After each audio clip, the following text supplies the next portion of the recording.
దుర్వినియోగం ఉండొద్దు. అడ్డగోలుగా ఉద్యోగులు అవసరం లేదు. పనికి తగ్గట్టుగా జనాభా అనుగుణంగా ఎంప్లాయీస్ ఉండాలి. సకాలంలో సేవలు అందాలి. ఇంటికే ప్రభుత్వం పేరుతో అధిక సంఖ్యలో ఉద్యోగులెందుకు? జనం సమస్యలు సాల్వ్ అయితే చాలు అంటున్నారు ఏపీ సీఎం చంద్రబాబు. గ్రామ వార్డు సచివాలయాల్లో ఉద్యోగులను రేషనలైజేషన్ చేసే పనిలో పడ్డారు. ఏ శాఖలో అవసరానికి మించి ఉద్యోగులున్నా షఫ్లింగ్ చేయాలని భావిస్తున్నారట. కాస్ట్ కటింగ్ కోసమే బాబు ఈ స్కెచ్ వేశారా? ఉద్యోగుల సర్దుబాటుతో సమస్యలు సకాలంలో సాల్వ్ అవుతాయా?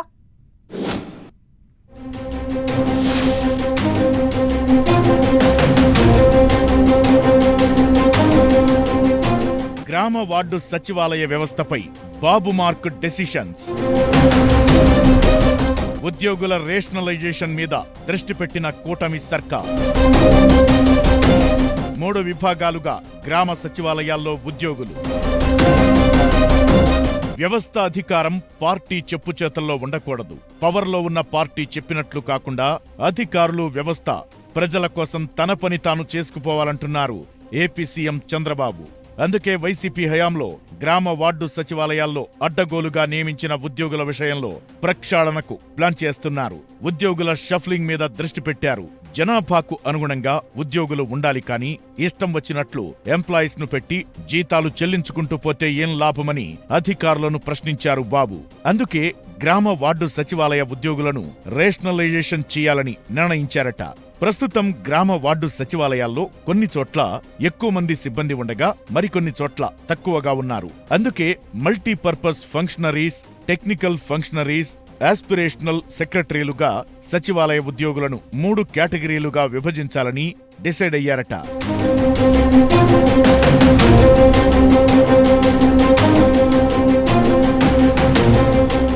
కనీసం 2500 మందికి ఒక సచివాలయం లేదా ప్రతి 5 కిలోమీటర్ల పరిధిలో ఒక గ్రామ సచివాలయం ఉండేలా చూడాలని అధికారులను ఆదేశించారట సీఎం చంద్రబాబు.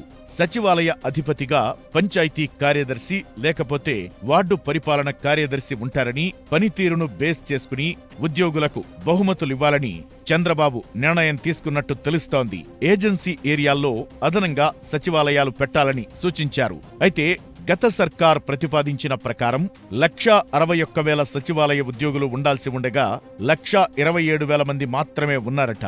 ఇప్పుడు చంద్రబాబు ప్రభుత్వం తీసుకొస్తున్న కొత్త విధానంతో తక్కువ ఉద్యోగులతో మెరుగైన సేవలు పొందే అవకాశం ఉందట. ఉన్నవారిని సమర్థంగా వాడుకుని ప్రజలకు మెరుగైన సేవలు అందించాలని భావిస్తున్నారట. ఉద్యోగుల రేషనలైజేషన్తో 15,000 మంది సచివాలయ ఉద్యోగులు అదనంగా ఉంటారని లెక్కలు వేసుకుంటున్నారు.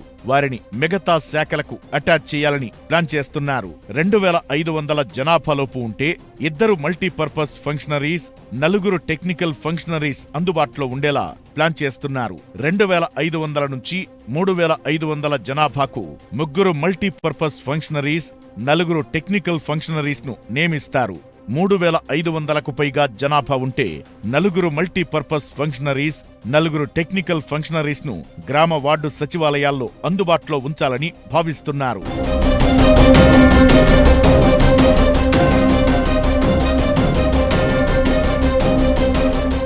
కూటమి సర్కార్ అధికారంలోకొచ్చాక అడ్డగోలు ఖర్చులను తగ్గించే పనిలో పడింది.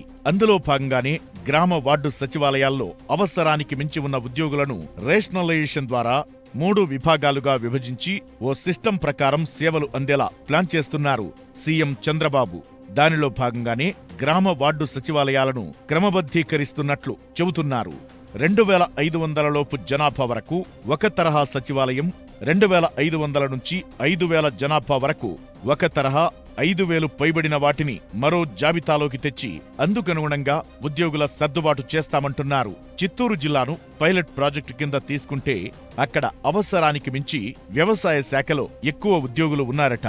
ఈ తరహాలో నివేదికలు తెప్పించుకుని ఉద్యోగుల సర్దుబాటు చేయాలని ప్లాన్ చేస్తున్నారట. చూడాలి మరి సీఎం చంద్రబాబు కాస్ట్ కటింగ్ ఎంత వర్కౌట్ అవుతుందనేది.